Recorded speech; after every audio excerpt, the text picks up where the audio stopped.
Ajo që dikur besuam për Megalodon mund të ketë qenë vetëm gjysma e së vërtetës. Studimet e reja të publikuara në vitin 2025 po detyrojnë komunitetin shkencor të rivlerësoj plotësisht imazhin e këtij monstri detar. Megalodon nuk ishte thjesht një version i mbimadh i peshkaqenit të bardhë të madh. Në të vërtetë, ai mund të ketë qenë më i madh, më i dallueshëm dhe shumë më i tmerrshëm se çdo përshkrim i mëparshëm. Për pothuajse 19 milion vjet, megalodonët qëndruan të pakonkurruar në oqeane. Asnjë grabitqar nuk e tejkaloi atë. Ky ishte peshkaqeni më i madh që ka ekzistuar ndonjëherë, një krijesë madhësia e së cilës madje tejkalonte atë të T-Rex, sunduesit të tokës. Nofullat e tij masive ishin mjaft të fuqishme për të shtypur një balenë me një kafshim të vetëm. Pastaj, një ditë, Megalodon zhduku. Asnjë trup, asnjë gjurmë me qartë, vetëm dhëmbë të fosilizuar me madhësi të një dore njeriu të rritur dhe pyetja aq të mëdha sa duken të afta për të gëlltitur të gjithë oqeanin. Çfarë ndodhi vërtet me grabitqarin më të tmerrshëm që ka ekzistuar ndonjëherë nën sipërfaqe? A u shua plotësisht, apo thjesht u tërhoq në thellësi, ku njerëzimi nuk ka arritur kurrë? Sepse ndoshta më e frikshme se hipoteza që Megalodon është ende gjallë, është mundësia që ne nuk e kemi kuptuar kurrë vërtet se çfarë ishte. Provat e reja po tregojnë drejt një të vërtete thellësisht shqetësuese. Megalodon mund të mos ketë qenë vetëm më i shpejt, por potencialisht shumë më i madh se sa sugjeronte çdo model shkencor i mëparshëm. Është e mundur që i gjithë imazhi ynë për këtë krijesë deri tani të jetë ndërtuar mbi supozime të gabuara. Për t'ju përgjigjur kësaj pyetjeje, ne duhet të kthehemi në një ditë të jashtëzakonshme në vitin 1666. Në brigjet e Levono, Itali, dy peshkatarë nxorën një peshkaqen me madhësi të pazakontë. Zbulimi ishte aq i befasishëm sa duka që sundonte urdhëroi që mostra të dërgohej në Firenze. Marrësi ishte Niels Stensen, i njohur gjithashtu si Steno, një anatom danez që punonte atje në atë kohë. Ajo që tërhoqi vëmendjen e Stenos nuk ishte trupi i peshkaqenit, por dhëmbët e tij.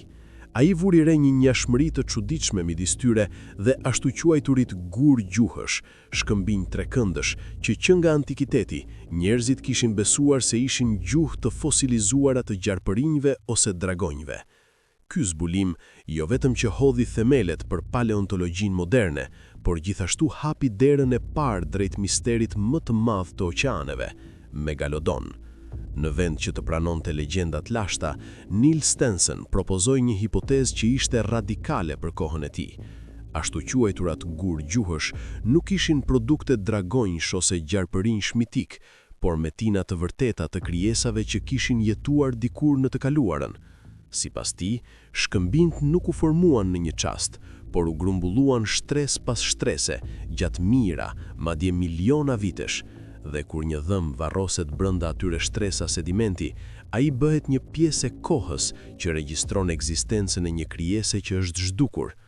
Kjo realizim transformoi plotësisht mënyrën se si njerëzit kuptonin fosilet. Për herë të parë, e kaluara nuk ishte më mit, por diçka që mund të lexohej, të analizohej e të rindërtohej. Kjo ishte themeli i paleontologjisë moderne.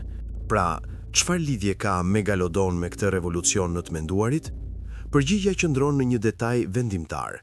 Peshkaqenët nuk zotërojnë pothuajse asnjë skelet të fortë. Trupat e tyre përbëhen kryesisht nga kërc, një material që rrallë fosilizohet.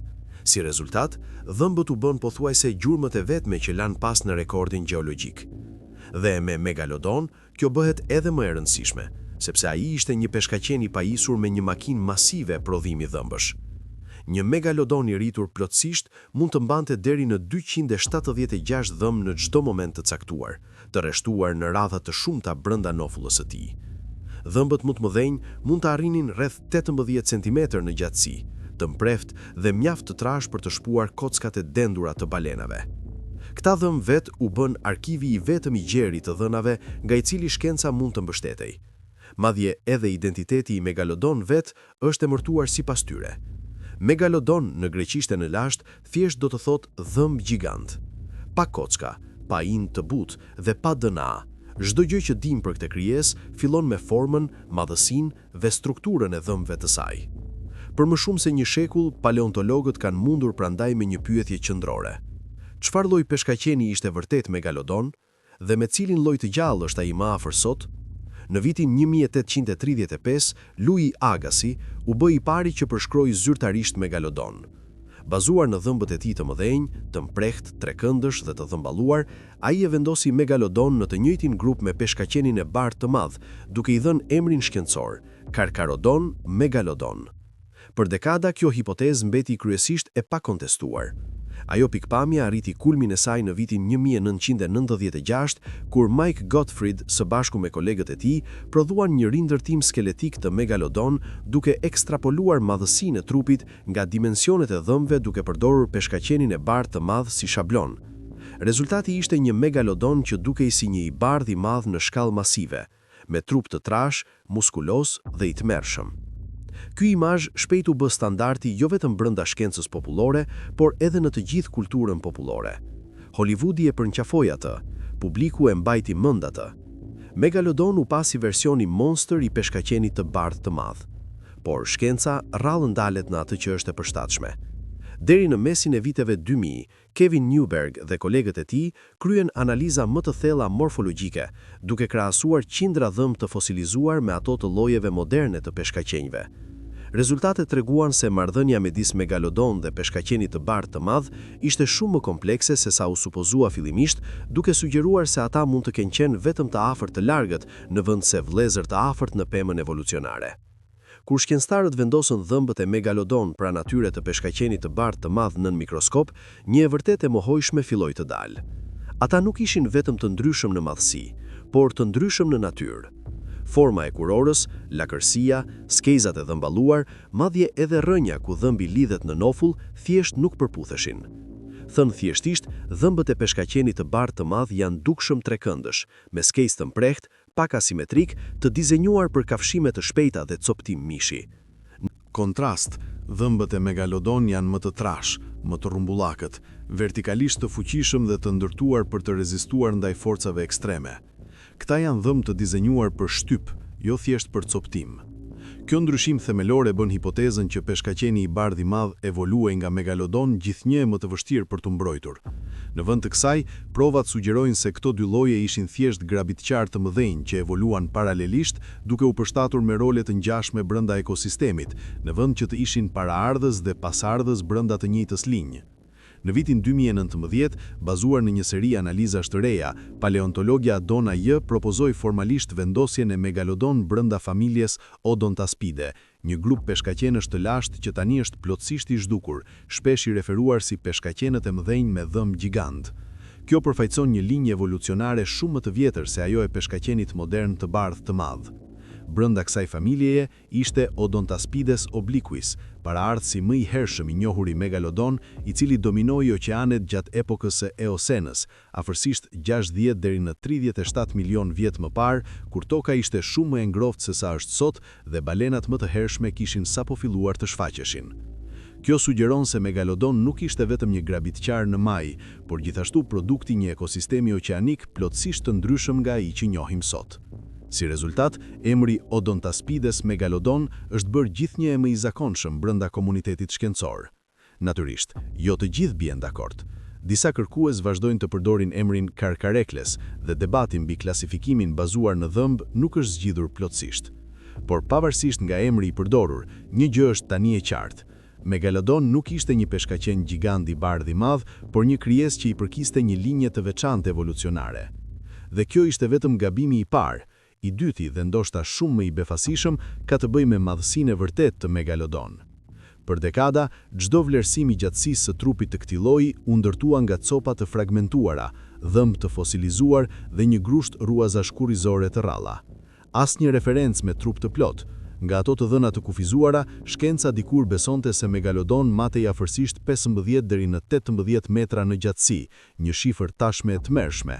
Por tani duket se edhe kjo mund të ketë qenë një nënvlerësim. Në vitin 2025, një ekip prej 28 shkencëtarësh ndërkombëtarësh të udhëhequr nga paleontologu Kenshu Shimatada publikuan një studim që ndryshoi në mënyrë themelore mënyrën se si bota shikon megalodon. Për të adresuar problemin e të dhënave që mungonin, ekipi i Kenshu Shimatada krahasoi proporcionet e trupit në 165 lloje peshkaqenësh, duke përfshirë forma të gjalla dhe të zhdukura. Nga kjo, ata identifikuan një model proporcional të besueshëm. Në megalodon, koka mund të kishte përbërë afërsisht 16.6% të gjatësisë totale të trupit, ndërsa bishti vetëm mund të kishte përbërë deri në 32.6%. Duke aplikuar këtë model në mostrat e ruazave kurrizore belgjike, megalodon u vlerësua të kishte arritur një gjatësi totale të rreth 16.4 metra me një kokë gati 1.8 metra të gjatë dhe një bisht që matej rreth 3.6 metra. Këto shifra përputhen ngushtë me vlerësimet e mëhershme, por kjo nuk ishte pjesa e befasishme, sepse ekziston një ruaz kurrizore tjetër e fosilizuar e zbuluar në Danimark, me një diametër që arrin deri në 23 cm, më e madhe se çdo ruaz kurrizore megalodoni e regjistruar ndonjëherë më parë. Kur kjo mostër u aplikua në modelin e ri, rezultati u bë pothuajse i pabesueshëm. Disa megalodon individual mund të kenë arritur gjatësi deri në 24.3 metra. Kjo do të thotë se megalodon mund të ishte aq i madh sa ose madje më i madh se të rinte balenës blu të rritur, dhe pesha e tij e vlerësuar mund të arrinte 90 deri në 94 ton. Jo vetëm një peshkaqen gjigant, ai ishte një nga grabitqarët më të mëdhenj që kanë ekzistuar ndonjëherë në tokë. Dhe më shqetësuese akoma, këto zbulime janë vetëm fillimi. Gjetjet e fundit sugjerojnë se ne jo vetëm kemi nënvlerësuar madhësinë e megalodon, por gjithashtu kemi keq kuptuar në mënyrë themelore formën e tij. Imazhi i njohur i një giganti të ngjashëm me një tank të bardhë të madh porrozohet ngadalë. Rezultatet ishin vërtet të befasueshme. Megalodon nuk ishte një krijesë e rëndë me lëvizje të ngadaltë. Përkundrazi, ai kishte një trup shumë më të zgjatur me një hund më të shkurtër se peshkaqeni i bardhë i madh, një nofull më të sheshtë, të kompresuar anash dhe pend gjoksi pazakonisht të gjata e të gjëra. Kjo formë trupi e rrjedhshme zvogluan ndjeshëm rezistencën e ujit, duke i lejuar atij të mbante shpejtësi të larta me shpenzim më të ulët energjie. Ishte një faktor kritik që modelet e mëhershme e kishin shpërfillur. Në të njëjtën kohë, fosilet e ruazave kurrizore zbuluan një detaj tjetër të tmerrshëm. Megalodonët e porsalindur tashmë matnin midis 3.6 dhe pothuajse 4 metra në gjatësi, të krahasueshëm me një peshkaqen të bardhë të rritur plotësisht sot. Shkencëtarët besojnë se megalodon më së shumti mundësi përdorte një strategji riprodhuese të ngjashme me atë të peshkaqenëve modern të mëdhenj të njohur si oofagi. Është një strategji evolucionare brutale por efikase, duke siguruar që vetëm pasardhësit më të mëdhenj dhe më të fortë të lindin, që nga momenti i parë i jetës, rregulli i mbijetesës së më të fortit ishte i ngulitur thellë brenda biologjisë së këtij lloji. Dhe kur të gjitha këto copa vihen së bashku, një pyetje bëhet gjithnjë më shqetësuese. Nëse megalodon ishte kaq i optimizuar në mënyrë të persosur, çfarë mund të kishte shkaktuar mundësisht që një krijesë praktikisht pa rival në oqean të zhdukej? Një trup masiv nuk është gjithmonë një avantazh. Për megalodon, madhësia kishte rëndësi vetëm për sa kohë që nuk vinte në koston e veçorisë më kritike të çdo grabitqari, shpejtësinë. Nëse trupi vazhdonte të rritej pa u optimizuar në formë, fërkimi hidrodinamik do të rritet eksponencialisht, duke bërë gudimin gjithnjë më jo efektive. Ky është një limit biologjik që të gjitha krijesat renare duhet të përballen më fund.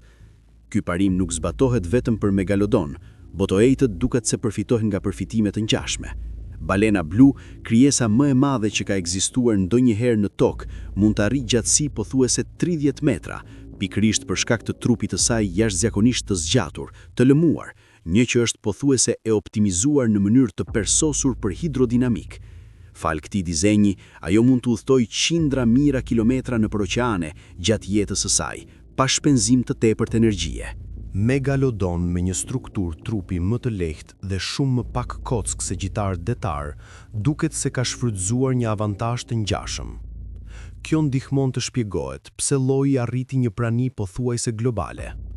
Dhëmbët e megalodon janë gjetur në çdo kontinent përveç Antarktikës, duke treguar një shpërndarje jashtëzakonisht të gjerë për një grabitshtar gjigant në maj. Nga një perspektivë evolucionare, Megalodon duket se ka tejkaluar peshkaqeni me bardh të madh në pothuajse çdo aspekt: madhësi, forcë kafshimi, gamë gjeografike dhe dominim brenda zinxhirit ushqimor. Të dy llojet nuk ishin vetëm të palidhura në kuptimin e dukshëm pasardhës, por Megalodon përfaqësonte një nivel plotësisht më të lartë grabitjeje. Me krahasim, peshkaqeni modern i bardh i madh duket si një version i shkallëzuar poshtë, i shkathët dhe efikas, megjithatë shumë më pak mbreslënës. Ne kemi një kuptim mjaft të qartë se kur Megalodon u shua. Dhëmbët më të rinj të fosilizuar datojnë rreth 3.6 milion vjet më parë, ndërsa më të vjetrit shfaqen në afërsisht 20 milion vjet më parë.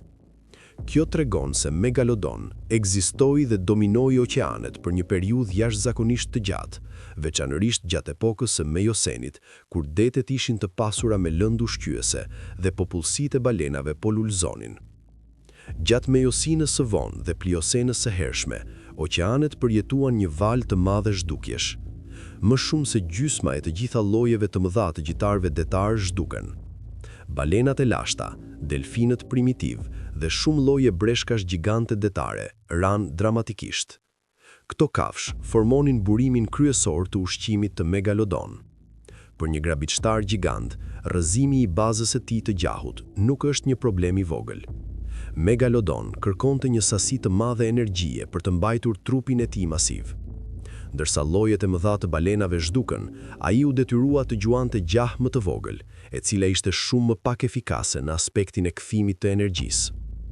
Pas gjithçkaje që shkenca ka zbuluar, një paradoks i hidhur del. Vetë madhësia që dikur i lejoi Megalodon të dominonte oqeanet, mund të ketë qenë arsyeja e zhdukjes së tij. Kur mjedisi ndryshoi, avantazhi i një trupi kolosal shpejt u bë një bar. Ndërkohë, peshkaqeni i bardh i madh, më i vogël, më fleksibël dhe shumë më pak kërkues energjie, u dëshmua i përshtatshëm në mënyrë të përshtatshme për një oqean të varfër me burime. Një David i rrjedhshëm evolucionarisht, qetësisht mbijetoi Goliatin e thellësisë. Pra, nëse Megalodon vërtet u shua rreth 3.6 milion vjet më parë, pse historitë të panumërta vazhdojnë ende sot duke pretenduar se ai është ende gjallë? Përgjigjja qëndron në fuqinë e frikës dhe imagjinatës njerëzore. Për dekada, llogaritët e dëshmitarëve okular, fotografi të paqarta dhe ashtu quajtura dokumenta hetimore kanë fuqizuar vazhdimisht hipotezën se Megalodon është ende duke u fshehur dikund në thellësitë e oqeanit. Disa madje besojnë se ai gjeti shtrehimin e përshtatshëm në kanalin e Marianas, rajonin më të thellë në tokë, duke pritur momentin e duhur për t'u kthyer. Kjo ide arriti një kulm në vitin 2013, kur një program i promovuar si dokumentar tërhoqi miliona shikues. Shfaqja përshkrinte kufomën e një balene blu që të zhvendosej në bregjet e Hawaii, mbajtur lëndime të merrishme që pretendoheshin se ishin shkaktuar nga një krijesë krahasueshme me madhësinë e Megalodon. Problemi është se i gjithë programi nuk ishte shkencë. Një mohim në fillim që deklaronte se përmbajtja ishte fiktive, u shpërthye nga më shumica e shikuesve. Kërkues të pavarur më vonë, shpejt vunë re se shfaqja përdorte xhirime të organizuara, të dhëna të fabrikuara, dhe madje punsoi aktor për t'u shfaqur si shkencëtar. U bë një shembull klasik i argëtimit të maskuar si shkencë. Një tjetër argument i zakonshëm që shpesh ngrihet është: ne kemi eksploruar vetëm rreth 5% të oqeanit. Kjo mund t'jetë e vërtet nga një perspektivë kartografike, por është biologjikisht mashtruese. Një grabitqar gigant gjuetues balenash nuk mund të ekzistonte në fshehtësi të përsosur. Ai do të kërkonte një sasi të madhe gjahu, dhe kjo kërkesë do linte gjurmë të pamohueshme në popullsitë moderne të balenave, peshkaqenëve të mëdhenj të balenave vrasëse. Nëse Megalodoni do t'ishte ende gjallë, peshkaqenët e bardhë të mëdhenj dhe orkat do t'ishte pamundur të zinin pozicionet e tyre aktuale si grabitqar në maj. Për më tepër, nuk është rastësi që menjëherë pas zhdukjes së Megalodon, madhësitë e trupit të balenave u rritën dramatikisht. Në një oqean pa një super grabitqar në maj, presioni selektiv u zvogëlua, duke lejuar balenat të evoluanin drejt madhësive më të mëdha, duke quar më në fund në shfaqjen e balenës blu. Kjo hipotezë fitoi popularitet të gjerë fal filmit The Meg, i cili portretizoi një megalodon duke mbijetuar në një mjedis të izoluar të detit të thellë. Kjo histori shpesh thuhet se është frymëzuar nga një zbulim real. Në vitin 1873, anija kërkimore HMS Challenger mblodhi dhëmb megalodoni afër kanalit të Marianas. Ajo që tërhoqi vëmendjen ishte ngjyra e tyre pazakonisht e bardhë, duke quar disa të kohës të besonin se ata ishin vetëm 10 mijëra vjet. Mund të tingëllojë dyshimtare, por shkenca ofron një shpjegim shumë më të thjeshtë. Ngjyra e dhëmbëve të fosilizuar nuk pasqyron moshën e tyre, por më shumë mjedisin kimik në të cilin ata u varrosën. Në kushte të caktuara, dhëmbët e megalodon mund të ruajnë një ngjyrë të qelët ose të zbardhen nga mineralet, duke krijuar iluzionin se janë të rinj, edhe pse ata janë të vërtet miliona vjet. Teknikat moderne të datimit kanë konfirmuar që atëherë se këta dhëmb në asnjë mënyrë nuk janë provë mbjetesës së megalodon. Një veshje minerale e trash e pasur me dioksid mangani mund të mbështjellë dhëmbët gjatë miliona viteve, duke ngadalësuar ndjeshëm dekompozimin dhe duke i bërë ata të duken shumë më të rinj se sa janë të vërtet. Me fjalë të tjera, dhëmb megalodon krejtësisht të rinj që është praktikisht e pamundur. Dhe ka një problem edhe më të madh që çdo hipotezë megalodon është ende gjallë dështon të adresojë. Kërkesat e energjisë. Megalodon nuk hante thjesht mish, ai e konsumonte atë në sasi kolosale. Rajonet më të thella të oqeanit janë në mënyrë efektive një shkretëtirë biologjike. Jeta atje është e rrallë, e shpërndar dhe jashtëzakonisht e ulët në energji. Thjesht nuk ka gjah të mjaftueshëm për të mbajtur një grabitqar mbi 20 metra gjatë, lëre më një që e afrohet 24 metrash. Dhe kështu udhëtimi ynë prapa në kohë në epokën e gjigantëve të oqeanit vjen në një mbyllje të qetë. Nuk kishte as një moment të vetëm eksploziv, as një katastrofë të vetme, as një finale dramatike si ato që shihen në filma. Në vend kësaj, vërteta është shumë më modeste. Megalodon nuk zhduku në një ditë të vetme, a i ra ngadalë së bashku me oqeanet në ndryshim, rënja e gjahut të tij dhe rritja e grabitqarëve më të përshtatshëm. Kjo nuk e bën megalodon më pak magjepsës. Përkundrazi, ndoshta kjo heshtje vetë është e përshtatshme për një krijesë që mbajti sekretet e saj për pothuesi 19 milion vjet, një sundues që nuk la asnjë trup pas, asnjë përgjigje të plot, vetëm gjurmë dhe boshllëqe të mëdha që imagjinata jon tim dush. Dhe sinqerisht, unë e gjej atë thellësisht të kënaqshme. Po, megalodon është pothuese me siguri i zhdukur, por misteri që e rrethon atë nuk është, sepse si çdo misteri i madh, ne nuk gjetëm kurrë trupin. Kështu që derisa shkenca të gjejë përgjigjen e saj përfundimtare, ndoshta mund t'i japim atij një emër të ri të përkohshëm, peshkaqeni gjigant limoni. Nëse e keni arritur deri këtu, lini një koment si një nderim të vogël për këtë evolucion të papritur të megalodon. Faleminderit për të parë dhe për të qëndruar me ne, dhe do t'ju shoh në videon e ardhshme. Ajo që dikur besuam për megalodon mund të ketë qenë vetëm gjysma e së vërtetës. Studime të reja të publikuara në vitin 2025 po detyrojnë komunitetin shkencor të rivlerësoj plotësisht imazhin e këtij monstri detar. Megalodon nuk ishte thjesht një version i mbimadh i peshkaqenit të bardhë të madh. Në të vërtetë, ai mund të ketë qenë më i madh, më i dallueshëm dhe shumë më i tmerrshëm se çdo përshkrim i mëparshëm. Për pothuajse 19 milion vjet, megalodonët qëndruan të pakonkuruar në oqeane. Asnjë grabittar nuk e tejkaloi atë. Ky ishte peshkaqeni më i madh që ka ekzistuar ndonjëherë, një krijesë madhësia e së cilës madje tejkalonte atë të T-Rex, sunduesit të tokës. Nofullat e tij masive ishin mjaft të fuqishme për të shtypur një balenë me një kafshim të vetëm. Pastaj, një ditë, megalodon zhduku. Asnjë trup, asnjë gjurmë me qartë, vetëm dhëmb të fosilizuar me madhësi të një dore njeriu të rritur dhe pyetje aq të mëdha sa duken të afta të gëlltisin të gjithë oqeanin. Çfarë ndodhi vërtet me grabitarin më të tmerrshëm që ka ekzistuar ndonjëherë nën sipërfaqe?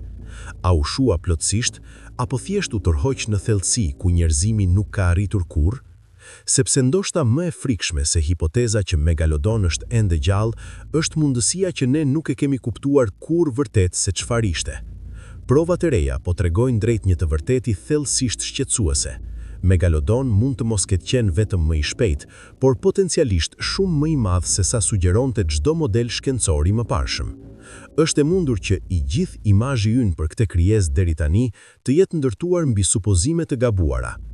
Për t'ju përgjigjur kësaj pyetjeje, ne duhet të kthehemi në një ditë të jashtëzakonshme në vitin 1666. Në brigjet e Livorno, Itali, 2 peshkatarë nxorën një peshkaqen me madhësi të pazakonshme. Zbulimi ishte aq i befasueshëm, sa duka që sundonte urdhëroi që smostra të ndërgohej në Firenze. Marsi ishte Nel Stenson, i njohur gjithashtu si Steno, një anatom danez që punonte atje në atë kohë. Ajo që të rroqi vëmendjen e Steno nuk ishte trupi i peshkaqenit, por dhëmbët e tij.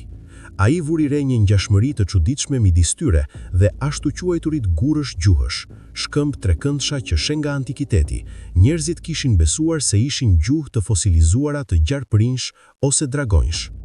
Ky zbulim jo vetëm që hodhi themelet për paleontologjinë moderne, por gjithashtu hapi derën e parë drejt misterit më të madh të oqeaneve, Megalodon.